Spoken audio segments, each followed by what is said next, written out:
Hi everyone, this is Laura, the constant gardener or quarantine gardener again. So just today we're going to look at that endless task which perhaps if you're cocooned and if you maybe have people who are feeling a little bit bored or antsy, this is a great way to get them outside and on task that might just get them focused into the moment. Gardening mindfulness and which will also occupy and leave a sense of satisfaction. So weeding. Today's topic is weeding, and as you can see, I'm not into the whole perfect lawn business, and I don't use any chemicals, so plenty of opportunity here for hand weeding. And so you can just see here, I'll just show some of the lovelies. So you've got some creeping buttercup here. So again, if you just get that fork in underneath,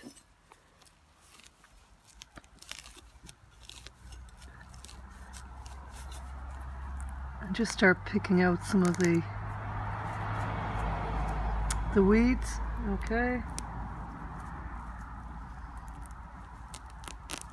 and so you'll have a good bit of bare patch left, and so it's just a matter then of getting some grass seed and reseeding. And so rather than use anything, we now have plenty of time.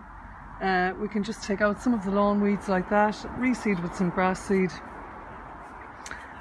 if that's your thing, that you'd like to have a more even lawn. Just looking at the bed then, some of the lovelies that are beginning to creep up now. Bindweed. So this is a great time to get on top of bindweed.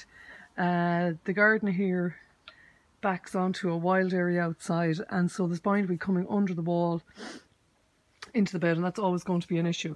Now the campion, which I showed you from previous videos where I divided, there's plenty of bindweed getting in under those clumps, so that's tricky. That's just a management scenario where I just keep on top of it as much as possible, but they've wound their way, the roots in through, and the same with the roses here. So again, it's just a management. It is possible to keep on top of it without resorting to chemical control, but it just means getting in early and getting on top of the bindweed at this stage of the season.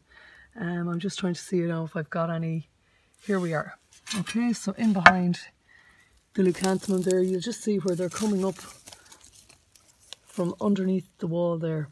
Okay, and so they're throughout the bed, but this early in the season it's lovely to get a start on that bindweed. Okay, again, just try and get as much of that long white root as you can.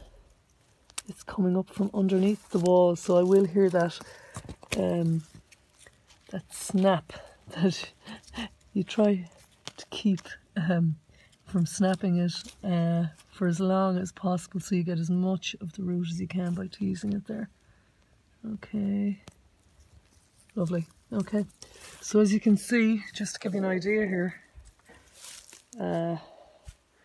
from that small little bit above ground, you'll see that's the length of bindweed root we've got there, and there you can see that clean tip means, and that wasn't even the end of it. But the only thing about bindweed is it's actually quite easy to keep on top of. Once you get in early like that and remove the big long roots, you won't eradicate it, but it's certainly manageable and maintainable, and otherwise you're looking at your plants being choked. It's a very vigorous and voracious grower, and yeah, I can see it even in the midst of the campanula clumps there, little bit's beginning to come up. So that's the tip for today, is just to really get out weeding. Up to now it's been lovely flowery videos and growing veg and all that is fantastic, but there is this side to just to maintain the beds, and also to do it in a way that's not harmful to the environment. That's the most important thing. Alrighty, happy gardening and happy keeping all of those people in the cocoon, or maybe the little people who are at home from school. This should really be something that can give them hours of entertainment and occupation that's not on an Xbox. Alright, take care, bye.